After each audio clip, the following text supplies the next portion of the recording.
system who can recognize the need, let everyone know that everything has been done short of building additional jail space, and then go and market the plan to the public. But that hasn't been done. 1 minute rebuttal.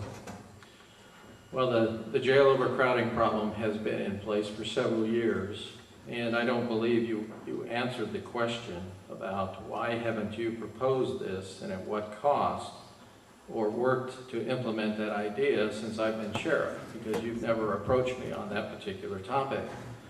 It's easy for you to say, someone who doesn't have the knowledge of the jail overcrowding issues like I do, because I work with this every day, and I'm briefed in staff every week about the number of people who are sleeping on the floor in our facility. The criminal justice system in this county is broken because we don't have enough beds to lock people up, to hold them accountable when a judge sentences them to county jail. Our facility is 35 years old and it's going to break down. We're at a critical mass where we need new bed space. We're also under state mandates to build a facility a certain way. And you don't have the experience or knowledge in that regard. Thank you. We now have opportunity for members of the audience to ask questions of the candidate. No question. For Jim Thomas, if you are elected, you would be collecting your pension and your sheriff's salary. Is that double dipping? Been gone for a term to continue to collect their retirement at the same time that they would collect their salary. But honestly, it may be legal. I don't think it's right. Frankly, none of us up here got into this business to make money. That's not what we got into this business for. I have set up a charitable purposes trust with a law firm in Santa Barbara. And if elected, during the time that I hold the office of sheriff, my entire Santa Barbara County retirement will go into that charitable purposes trust and will be given to charity. I will accept the salary, but the retirement money will be given to charity during the entire time that I hold office.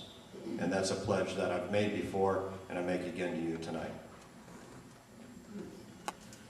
The gentleman. My question is for Sheriff Anderson. Some of your opponents have made allegations that you personally canceled the DARE program. Could you give us the truth behind what actually happened? Yes. Prior to the budget presentation in June of 2003, the Board of Supervisors made it very clear at that time, the majority of the board, which is not the majority of the board present date, that they were going to cut the sheriff's budget. They targeted the DARE program and they eliminated the funding to the DARE program. So rather than lose the additional $500,000, I proposed that we put the officers in the high school resource deputy positions, and that has been an extremely successful program. So since 2003, we've had deputies on the high school campuses throughout Santa Barbara County in the unincorporated areas to provide for safe campuses. And at the time is when we were having the shootings and incidents occurring on high school campuses across the country, where I felt it was more important than rather lose those 5 positions to save and justify the additional $500,000 and move them into the high schools to provide for those safe campuses. There have been studies done on DARE, and the studies have shown that the DARE program is ineffective. So what I intend to do in the near future is to reintroduce a new program called the Life Skills Training Program at the elementary, middle school, and high school levels. This is a measurable program that has proven to be very successful and is being used at different schools in different counties throughout the state. We took some time to research this issue. It's a measurable program so we can measure for success, and I intend to do that sometime in the very near future. I live across the street from the Montanaro property. And I want to say first that I have the utmost respect for the Chumash Indians and their cultural beliefs, and also their sovereignty. And I live kind of far away from the casino. This is question is for Mr. Brown, but it really applies to everybody out there, because we all need to think about this.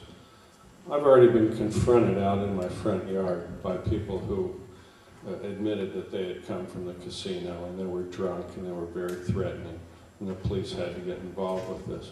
And that's one way that I can be affected by it. But also, if I'm visiting the casino and I'm the victim of crime, I've got no recourse because as a sovereign nation, the Shumash do not have to follow any of our laws. I've heard a lot of talk about, well, what should happen, and they've been very generous, but the fact is, they don't have any accountability or responsibility. And I say they, I mean the Shumash Indians. What are you doing to pursue a treaty provision that will allow some real accountability between the Shumash Indians and the rest of the valley? Well, thank you for the question. First of all, you're mistaken in the fact that their sovereignty does not give them a pass on the law. Public Law 280, which is a federal law passed in the 1950s, mandated that a number of states take jurisdiction for crimes that occur on Indian land. And California was one of those states. So the laws of the state of California apply on the Indian land. And in this case, the Sheriff's Department is the entity which provides law enforcement service to the Indian nation. There are some differences, but there is a law enforcement agency that is responsible for the reservation, and it's the Sheriff's Department. And I think what needs to happen in cases like yours, especially if they become ongoing problems, there's a need for the law enforcement entity to sit down with the parties that are involved, including the Chumash, and to get them to work on solving the underlying problem. It may be that there's a need for additional security that occurs within their casino, if this is taking place in the casino. My sense is if these people are drunk, it's probably not occurring at the casino, since there's no liquor served there other than in their restaurant, which is a high-end restaurant, and I doubt it generates a tremendous number of drunks. So there may be some other implications going on. There may be a thought that the casino is responsible for it when it may not be. But in any event, if there is a correlation, in the interest of community policing, it's getting people together with the police, with the Sheriff's Department, to solve problems that relate to crime, fear of crime, neighborhood decay, or, like the instance that you just spoke about, quality of life issues.